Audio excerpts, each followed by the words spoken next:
Hello, welcome to Liz Rocks and Stuff. I'm Liz, and it's time for episode 78 of What's in My Tumbler. We are starting out with some crazy cow and a little cute fawn nursing off its mama. Anyway, crazy cow, we know what this is. This is Mexican crazy lace and Shungite. It is currently in stage 3. And this week, my little side tangents in between talking about rocks is going to be about how if you do something long enough, even if you don't feel like you've gotten better at it, you do. The Shungite this week absolutely shocked me. If you've been a long time watcher, I initially tumbled Shungite in I finished it in episode 11. We're in episode 78 now, so it's been a year and 4 months since I finished the first batch of Shungite, and the difference is insane. It's a difference of a year and a half of experience makes. And if you asked me before I saw this if I had gotten better, I would have told you no. In fact, I've been telling you for weeks that the Shungite was not going to be shiny. It's just too soft to get it shiny in a rotary tumbler, and I was just accepting that was how it was going to look. When I tell you that I was shocked.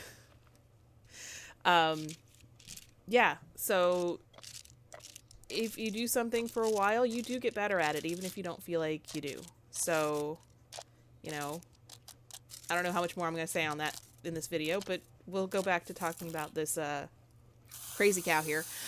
Crazy cow's a little low. I don't like how full it is, but it's final polish, so I didn't want to throw in a bunch of media just to throw it in here. I could, but I opted to just let it go. It's probably closer to the 3/4 full, maybe even a little less than that, but we'll see how it turns out. I have tumbled crazy lace before, so we'll see if it measures up to the previous time. So also, 2 barrels, both in stage 3, 2 completely different looks to the slurry. So this is Bam Bam. This is aquarium gravel and river rock. I only care about the 2 largest stones in here. And I have noticed sometimes that my rocks the bottom doesn't rinse as well, which is why I've been sort of shaking them around and moving them when I'm rinsing. And I did actually move where I'm rinsing my rocks. This is not my normal location. This is about 4 feet to the left. So, that's to try and get the drainage to be a little better. I need to go and back to my old spot and clean that out and get it draining again. But in the meantime, we've got Bam Bam and a bunch of aquarium gravel and ceramic media that I'm going to have to separate next week, and I'm not looking forward to that. And they are in stage 3, so we're going to get those cleaned off with some ivory soap, tumble them for a few hours, and then rinse them off and put them into stage 4. So if you were counting while I was talking about Crazy Cow, I put 4 tablespoons of polish in that one because I was daydreaming and not counting, and I just put too much polish, but it'll be fine.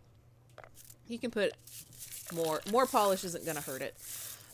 Not enough polish would be a problem, but too much polish, unless you're just completely loading it down, not really going to be too much of a problem. But anyway, with this one, I'm going to keep count, and I'm only going to do 3 tablespoons, which is my typical. So this will be done next week, and I am looking forward to it. So now, I don't know why I leave so much of this stuff in anymore. I used to speed stuff up, but I just got lazy. All right, now we are going to go and talk about the Shungite so you can see what a year and a half difference makes. So the first thing we have to do is rinse it off, and still collecting for ink making. I have no idea what that video is going to look like or when it's going to come out, so we'll see. But we're going to do a nice rinse of these rocks, and you can already kind of tell they're pretty smooth, and they were smooth the last time I tumbled them. They were actually really smooth.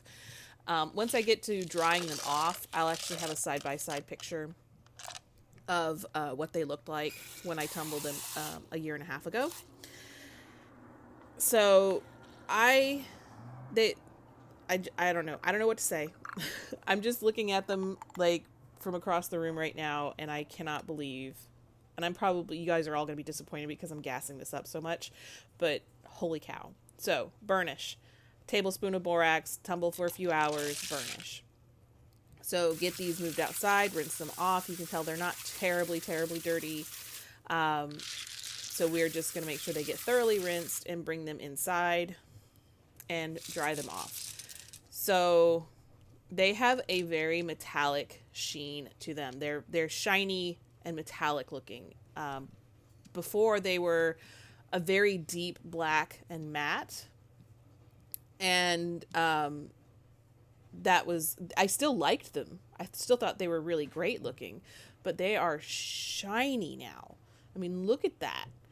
And these are like a 3.5 hardness. People say you can't shine that. This is the same rock a year and a half ago versus today. The difference is, how did I get this? The difference is I added an extra stage. I did 1,000 grit in between stage 3 and 4. With softer rocks, it really does make that much of a difference. So now I am inspired because I had previous failures with labradorite and fluorite that I might go back and try those again. I'll have to get some more because when my rock stash was rated, I lost a lot of that. I was like, I don't know why you're taking very dull fluorite and labradorite, but you know, that's what you want. Go ahead.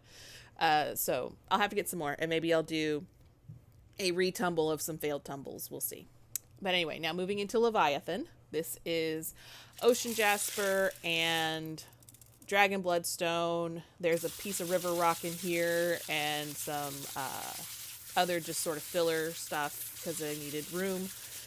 So these are in stage 3 going into stage 4. Yes, I will have 3 barrels done next week, so that's going to be an exciting video. All the barrels are done except for the new one.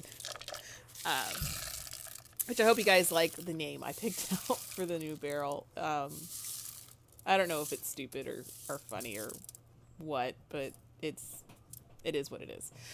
All right, so get these dumped in, and we're going to do a cleaning cycle with some ivory soap as per usual.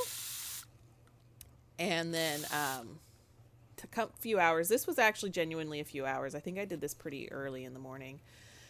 Because typically, now that it's getting darker and staying darker later, I'm having to push these out later and later unless I use lights, which I could do. But I'm having to get them their initial rinse later in the morning, and then I'm trying to push them as late as I can in the day, but it's still getting like only about 6 hours or so now that they're tumbling in the soap. It's working, it's fine, but maybe not the ideal. Also why I use ivory soap. I feel like ivory soap cleans faster, but can leave the waxy residue that a lot of people don't like. Whereas borax, I feel like needs a little bit longer, but doesn't leave any kind of a residue. So, it's all a personal choice with this. What I tell people is everybody tumbles differently, and it's all going to depend on what kind of water you have, where you live, what your preferences are, what your end goal is. So everybody's tumbling process is going to be overall similar, but the details are going to be different. So how much polish you use, how smooth you want them to get, all of that is personal choice. So do what works for you. And if you're happy with the results that you're getting, then don't listen to anybody else, is kind of my advice.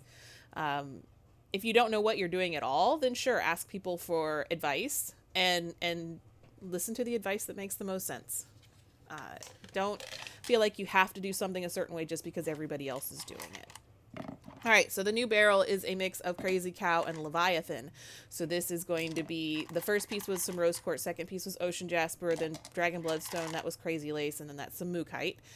So when I thought of what to name this, I know I asked what people thought to name this, and I got some good suggestions, but there were several people who were suggesting to name it Sea Cow, which was really cool. I had been kind of thinking of going something with manatee.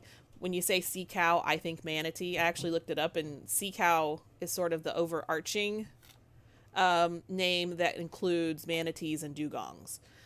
There's three species of manatees, and then you have dugongs that are sort of under the same sea cow umbrella. So I went with manatee, and I was thinking, okay, well, now we've also got to pull in the crazy lace and the dragon bloodstone. So what I ended up going with, we're going to write in stage 1, so is wild mandrake. Love it, hate it. I think it's kind of cool. Anyway, thank you for watching. Don't get discouraged. You are making progress, even if you don't feel like you are. Compare yourself to a year or two ago and just see how much progress you're making. Hope to see you all back next week.